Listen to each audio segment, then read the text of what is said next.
Puji Tuhan, katakan amin.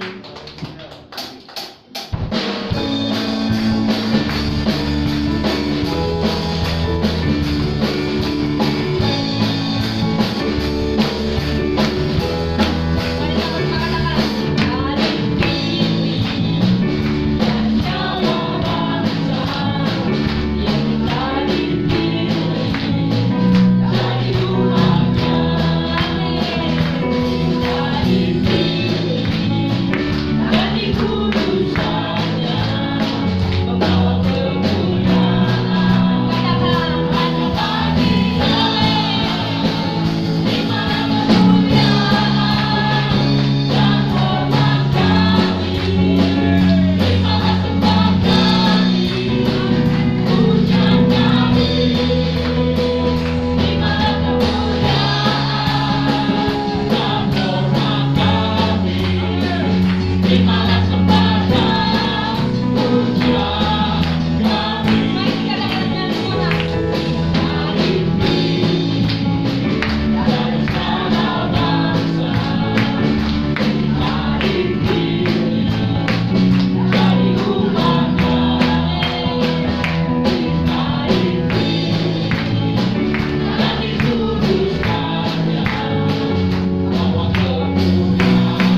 Ya Yesus Tuhan.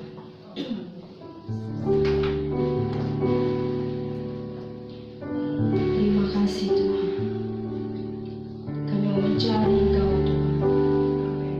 Kau bukan Allah yang jauh dari kami Tuhan. Kau Allah yang selalu dekat dengan kami. Terima kasih Yesus.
menikmati kasih-Mu yang selalu baru dan baru setiap hari. Betapa indahnya kami ada di rumah-Mu Tuhan. Karena tidak ada tempat yang terbaik, terindah di belahan dunia manapun selain kami ada di dalam bait-Mu yang kudus. Kami percaya setiap pujian penyembahan kami, Engkau sudah duduk bertahta di atasnya.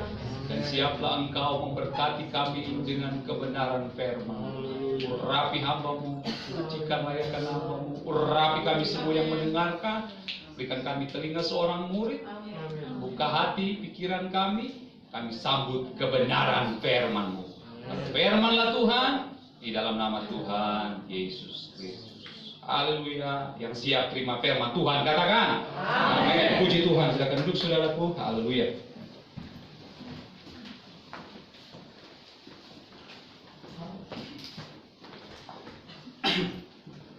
Salam sejahtera di dalam kasih Tuhan Yesus Kristus. Haleluya. Haleluya. Puji Tuhan. Tadi saya agak terpetik dengan worship leader bilang masih hidup. Wah, puji Tuhan. Memang kata-kata ini memang ya, sungguh-sungguh menyentak di momen-momen hari-hari ini ya. Puji Tuhan ya. Tapi bagi orang percaya, mau hidup atau mati di tangan Tuhan adalah keuntungan. Yang percaya katakan amin. Berikan tepuk tangan dulu yang paling meriah buat Tuhan Yesus. Haleluya. Puji Tuhan. Terima kasih buat Bapak Gembala menghubungi saya untuk melayani firman Tuhan kembali di hadapan saudara ya. Puji Tuhan ya. Kita akan belajar satu kebenaran firman Tuhan dan kita butuh hari-hari ini ya. Kita butuh hari-hari ini. Kami di kalangan GPD agak goyang ya, khususnya di wilayah kami ya. Pimpinan kami almarhum Bapak Franky kemarin sudah dipanggil Tuhan meninggal gara-gara COVID. Satu wilayah dengan kami ya. Bulan lalu kami ngomong-ngomong ya. Di Manado ada juga majelis daerah di sana, anggota majelis daerah meninggal gara-gara COVID. Jadi wilayah ini dari jauh ya. Minggu berapa hari yang lalu saya telepon mama saya kemarin sebelum saya masuk dalam khotbah, karena ini bagian dari encouragement, peneguhan firman Tuhan ya. Jadi satu rayon itu sektor itu ibadah komsel kalau di sini ya. Itu satu komsel dengan mama saya itu meninggal COVID dari rumah sakit cuma 2 hari langsung panas tinggi, dan panasnya sama dengan mama saya. Waktu saya telepon mama sehat-sehat baru sembuh. Sudah lihat itu Ibu Wisya namanya yang meninggal itu sama-sama dengan sakit dengan mama. Jadi pelayan firman Tuhan, pelayan perjamuan suci hari Minggu datang ke rumah mama dan datang juga ke ibu itu. Cuma ibu itu panasnya nggak turun-turun dan dibawa rumah sakit dan langsung selesai ya. Dan ditangani secara COVID, langsung dikubur malam-malam. Gembalanya dari jarak jauh ya, petugas APD yang layani. Dan kemudian mama saya puji Tuhan, tapi mama sudah sembuh ya. Puji Tuhan sudah sembuh, haleluya ya. Nah, saya mau ceritakan di sini bahwa apa yang terjadi atas izin Tuhan, apa yang terjadi ada dalam kontrol Tuhan. Katakan amin. Cuma jujur aja saudara, saya pernah kemarin berkhotbah bulan lalu di GPDI di Pasar Rebo, saudara ya.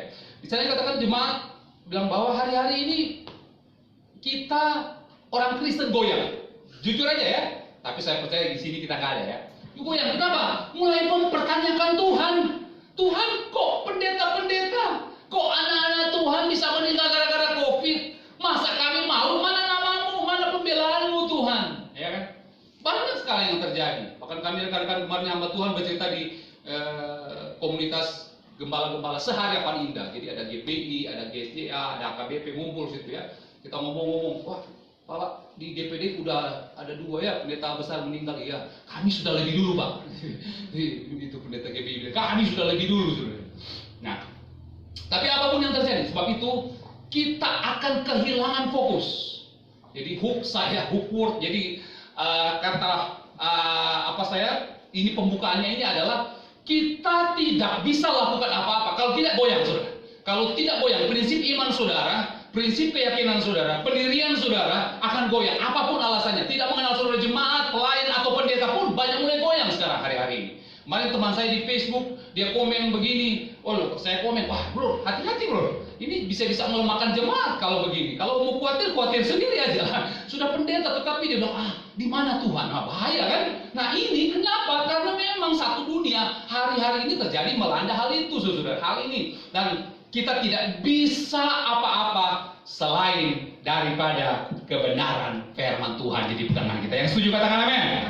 Bilangan pasal 21 ayat 8 sampai 9. Puji Tuhan. Bilangan pasal 21 ayat 8 sampai 9. Untuk menghormati firman Tuhan kita berdiri semua, puji Tuhan.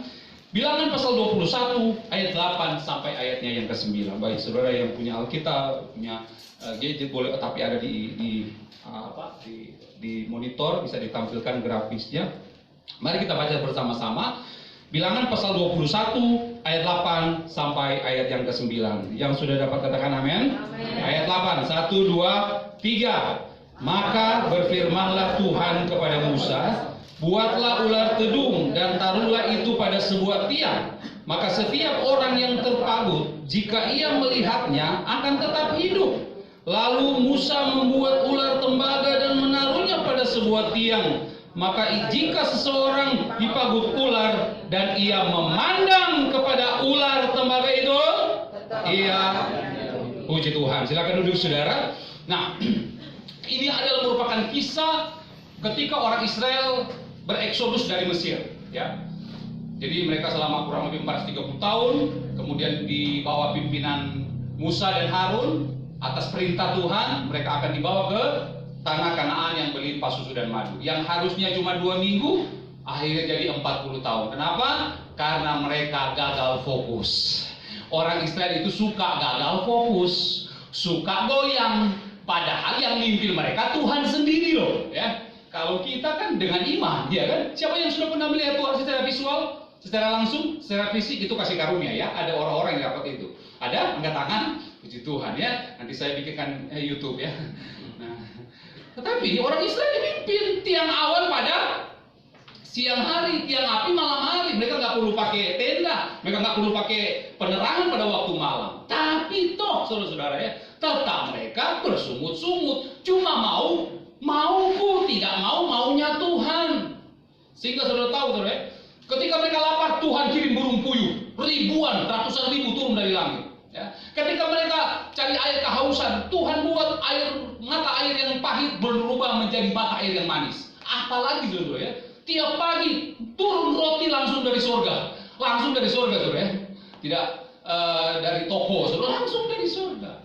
Ya, mana itu ya.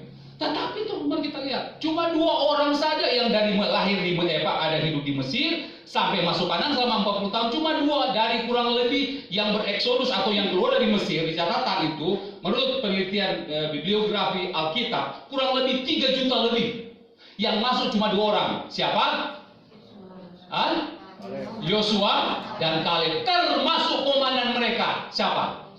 Musa nggak masuk. Saking Musa, nah itu makanya kami Bapak Gembala saudara harus topang terus ya, Ibu Gembala saudara ya. Karena untuk mengembalakan jemaat dengan berbagai persoalan problem, mendoakan saudara. Kami juga masih manusia. Ada titik-titik kami bisa stres, tapi puji Tuhan, semakin kami dekat dengan Tuhan. Seperti lagu pembukaan tadi, saya suka sekali ya. Jadi ketika kita menyembah Tuhan, kita merasakan hadirat-Mu, urapan-Mu ku rasakan, ya kan? Hadirat-Mu ku rasa. Itu yang harus kita rasakan hari-hari ini. Nah, orang Israel tidak merasakan ini, cuma melihat, tapi tidak merasakan kehadiran Tuhan. Buktinya, saudara-saudara, akhirnya Tuhan menghukum mereka. Jadi 40 tahun, walaupun begitu, toh Tuhan masih pelihara. Ya, walaupun orang Israel begitu, Tuhan masih pelihara mereka. Ya, dikatakan Alkitab 40 tahun tidak pernah ganti kasut. Waduh, ya kasut model bagaimana? Sepatu, saudara. Ya, saya aja itu setahun boleh berapa kali ya. Nah, mari kita lihat di sini apa yang kejadian di sini adalah merupakan salah satu bentuk penghukuman Tuhan. Dari kesekian banyak, Tuhan ini ingin mengajarkan, mengasihi orang Israel, tapi menegurnya supaya jangan jadi iman yang jadi kanak-kanak, dibujuk terus, ya kan? Kalau anak kita kan, kalau yang masih kecil kan dibujuk terus, tapi kalau sudah agak besar, ya sudah mulai masuk didikan keras orang tua. Tapi kalau masih sesuai umur, dibujuk terus. Orang Israel maunya begitu, cuma mau menerima, ya. Cuma mau dimengerti, tapi tidak mau mengerti. Padahal Tuhan juga mau dimengerti. Yang mau mengerti Tuhan, katakan amin. Kita hanya mau Tuhan, saya mau ini. Bukan kadang-kadang kita berdatang berdoa kepada Tuhan. Tuhan, langsung berlutut, langsung list. Kayak list belanja, masuk mall. Tuhan saya ini. Apalagi sudah mau tahun baru kan, sudah mau berakhir tahun 2020, tinggal berapa hari lagi, wajib pada datang. Ya. Saya percaya tiap tahun baru, detik-detik masuk tanggal 31 pasti ada mesbah doa, bukan? Ya. Saya tidak tahu bagaimana ketika datang, langsung minta sama Tuhan. Saya sarankan sembah dulu. Doa Bapa kami begini ya. Formula doa Bapa kami yang diajarkan Yesus dalam Matius pasal 5 atau 6 itu bukan doa untuk dihafalkan ya. Doa makan, doa tidur, doa perjalanan sama. Bapa kami yang di surga. Enggak salah sebenarnya. Tapi sebenarnya itu formula atau tahapan doa yang harus disarikan. Pertama, ya saya cuma sentil saja. Pertama, yaitu Bapa kami yang di surga. Apa? Dipermuliakan namamu. Jadi kalau datang sama Tuhan, Bapa kami yang di surga, dipermuliakan. Sembah Tuhan dulu, saudara. Sembah Tuhan, gak usah berkata sembah Tuhan. Waduh, jemaat di Philadelphia, saya sudah kenal ada tim doa yang kuat di sini ya. Ibu Esti bersama teman-teman itu tim yang membuat pelayanan Tuhan bisa bergerak maju sampai sekarang ini. Kekuatan doa, sembah Tuhan. Anak muda di sini mau ada kebutuhan apa ya, resolusi tahun 2021. Berdoa, persembahan dulu sama Tuhan. Tuhan tahu, tapi ntar urutannya ya. Baru apa? Datanglah kerajaanmu. Apa itu kerajaan? Kerajaan itu bukan soal makan, minum, dan pakai, iya kan? Roma pasal 14. Karena kerajaan itu bukan soal makan, minum, tetapi soal apa? Sukacita, damai sejahtera, dan kesukaan oleh Roh Kudus. Jadi alami dulu hadirat Allah seperti kita penyembahan tadi. Waduh, saya merasakan kuat. Saya percaya juga jemaat merasakan kuat. Yang merasakan hadirat Allah pagi hari tadi. Katakan amin. Itu yang Tuhan mau. Jadi kita mau menikmati Tuhan. Nah, orang Israel salahnya adalah ini. Akhirnya Tuhan bilang, Musa, kamu buat ular tembaga dan taruh di atas tiang, dan orang Israel akan hukum dengan mengirimkan ular terung. Ular terung adalah merupakan ular yang tingkat bisanya lebih tinggi, lebih hebat, lebih kuat, lebih cepat mematikan daripada ular kobra. Sudah tahu? Baca aja konteksnya di kisah di sana. Saya tidak usah baca banyak. Di sana ada banyak orang meninggal, banyak orang Israel mati.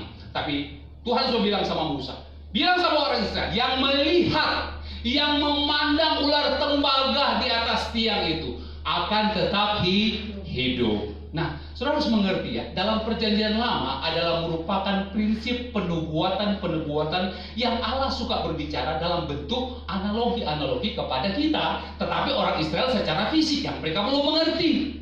Ya kan? Dengar baik, Tuhan itu sangat perfect ya. Sangat perfect di atas perfect ya. Mahal luar biasa. Nah, setiap ada penjelasan dalam perjanjian lama, orang itu belum mengerti di saat itu, tapi kita sudah mengerti. Kenapa? Karena bersyukurlah Alkitab kita sudah genap 66 kitab. Katakan amin. Jadi hargai Alkitab saudara ya. Sudah genap penubuatan ya.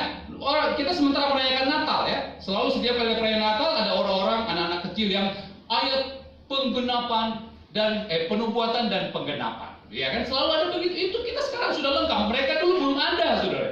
Dan jadi yang Tuhan bikin ini, perintahkan kepada Musa bangun tembaga dan ular tiang ini, ular di atas ular tembaga di atas tiang ini bukan sekedar mau-maunya Tuhan. Tidak, saudara, itu adalah merupakan perlambangan tentang apa yang akan Tuhan kerjakan supaya orang memandang itu ular tembaga di atas tiang akan tetap hidup akan 2000 tahun sesudahnya itu, yaitu 2000 tahun lalu setelah kita dan 2000 tahun setelah konteks ini, yaitu kelahiran Yesus Kristus. Dan kemudian selama 33 tahun setengah ya, 30 tahun Yesus dibaptis ketika dia ditampilkan oleh Tuhan, baptis oleh Nabi Yohanes. Kemudian selama 3,5 tahun Yesus memberitakan berita kesukaan, lakukan mujizat, berita kerajaan surga sudah dekat di Israel, Yehuda, Yerusalem dan sekitarnya. Saudara, 3,5 tahun kemudian Anda sudah tahu sama-sama bahwa kemudian dia ditangkap, diserahkan oleh muridnya sendiri, Yudas Iskariot, dan kemudian ditangkap, disalibkan, mati, dikuburkan, hari ketiga bangkit. Ini berbicara tentang hal itu, saudara, bahwa Yesus ditinggikan di atas tiang menjadi bayangan seperti ular tembaga. Dalam pelajaran Alkitab, perlambangan daripada tembaga berbicara penghukuman, kutuk, haleluya. Dan tiang itu perlambangan bayangan kepada salib. Sebab itu Yesus berapa kali iblis mau coba bunuh dengan cara apa? Didorong ke jurang, ya kan? Dilempar batu, tidak bisa. Yesus harus bisa mati dengan satu cara sesuai dengan penubuatan Alkitab, yaitu di kayu salib. Dan Alkitab katakan bahwa setiap orang yang tergantung di kayu salib terkutuk. Tapi puji Tuhan, Yesus rela naik di atas tiang kayu salib, rela terkutuk demi saudara dan saya menerima pembebasan, pengampunan akan dosa. Katakan amin. Supaya ayat yang ke-9, maka jika seseorang dipagut ular dan ia memandang kepada ular tembaga, tetaplah ia hidup. Haleluya. Worship leader bilang masih hidup. Kayak saya punya khotbah ini ya. Kita nggak konsultasi ya. Masih hidup. Nah, hidup di sini bukan cuma masalah fisik, masalah mati, berhenti jantung, berhenti nafas, dan kemudian selesai, saudara. Bukan. Yang hidup di sini beraspek dua, saudara. Yaitu pertama orang fisik, orang Israel melihat bahwa ya memandang tidak akan mati secara physically, tapi saudara dan saya berbicara kehidupan yang di sini. Barang siapa memandang tiang, ular tembaga di atas tiang, atau sekarang kita memandang Yesus di atas kayu salib. Yohanes katakan, Yesus berkata, Akulah jalan, kebenaran, dan hidup. Tidak seorang pun sampai ke Bapa kalau tidak melewati aku. Barang siapa tinggal di dalam aku, dia memperoleh hidup, dan dari dalam hatinya akan mengalir air-air yang kehidupan yang tidak akan pernah berhenti sampai selama-lamanya. Haleluya. Jadi hari-hari ini kita banyak airnya terstop ya. Banyak yang mungkin di PHK ya. Ekonomi sekarang mulai goyang ya, saudara. Dan kita tidak tahu apa yang terjadi ya. Kota-kota gembala memang nggak bisa lepas dari COVID sekarang ya. Tapi itulah yang kita butuhkan. Supaya apa? Situasi yang terjadi di sekeliling kita harus tetap memandang. Nah, inilah yang harus kita bahas. Yang saya mau bahas secara cepat, yaitu kata ini harus tetap ada dalam prinsip iman kita, yaitu tetap fokus, tetap memandang. Dan cara memandang ini harus cara memandang yang benar menurut firman Tuhan. Mari saya akan tunjukkan kepada saudara dalam Yohanes pasal 20 ayat 1 sampai 5, ayat 8 ya. Saya tulis sampai 5 kemudian 8 ya. Yohanes pasal 20. Ya, ada kisah di sana yang ini juga tidak terlepas dari hal memandang supaya kamu tetap hidup. Yohanes pasal 20 ayat 1 saya baca mulai. Pada hari pertama minggu itu, pagi-pagi benar, ketika hari masih gelap, pergilah Maria Magdalena ke kubur itu, dan ia melihat bahwa batu telah diambil dari kubur. Ia berlari-lari mendapatkan Simon Petrus dan murid yang lain yang dikasihi Yesus, dan berkata kepada mereka, Tuhan telah diambil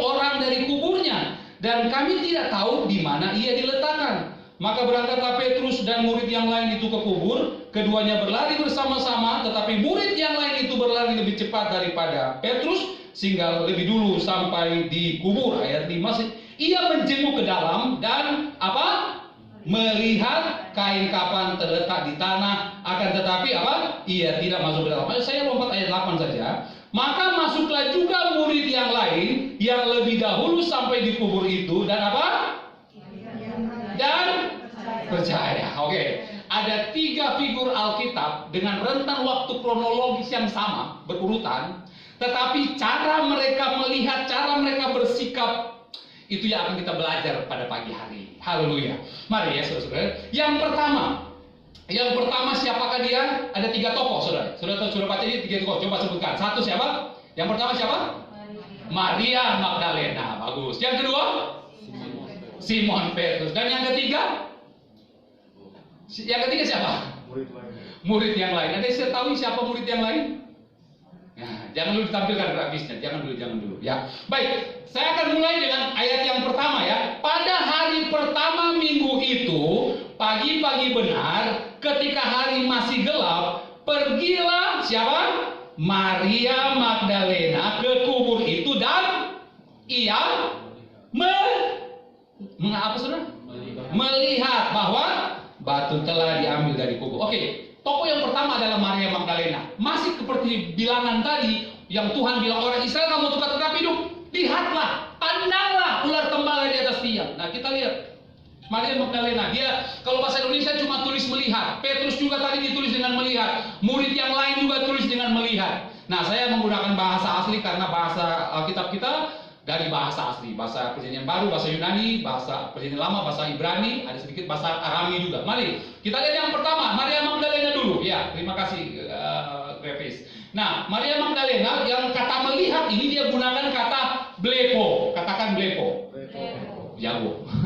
Hanya ini artinya begini, saudara. Definisinya adalah hanya melihat tanpa mengetahui fakta atau kejadian yang sebenarnya. Ini kata melihat yang dipakai kepada Maria Magdalena. Yang Maria Magdalena pakai melihat, tapi nggak tahu. Buktinya apa? Buktinya coba lihat. Anda baca selanjutnya. Setelah dia melihat bahwa batu telah diambil dari kubur, ayat 2, ia berlari-lari mendapatkan Simon Petrus. Berlari-lari artinya langsung pulang. Langsung, kubur, batu sudah langsung lari. Nggak masuk kayak dulu, ya kan? Ya, langsung pokoknya lihat pertama. Kok karena zaman dulu kan kubur kan beda seperti kita ya, dalam tanah. Kalau itu kan gua, kemudian ditutup dengan batu besar. Yang wanita tidak bisa, harus laki-laki, itu pun mesti 3-4 orang. Gini, kaget, langsung berlari-lari, kasih tahu sama teman-temannya. Nah itu kan, udah lihat di sana ya. Tuhan telah diambil orang dari kuburnya. Padahal selama 3,5 tahun Yesus selalu bilang sama murid-muridnya, Anak manusia akan diserahkan kepada orang-orang dan mereka akan menangkapnya, menyalibkannya, dan dia mati. Tapi pada hari ketiga dia akan bangkit. Berulang-ulang kali. Masa murid-murid lupa? Yesus selalu berjalan bersama murid-muridnya. Mau di danau, di darat, selalu mujizat-mujizat yang dia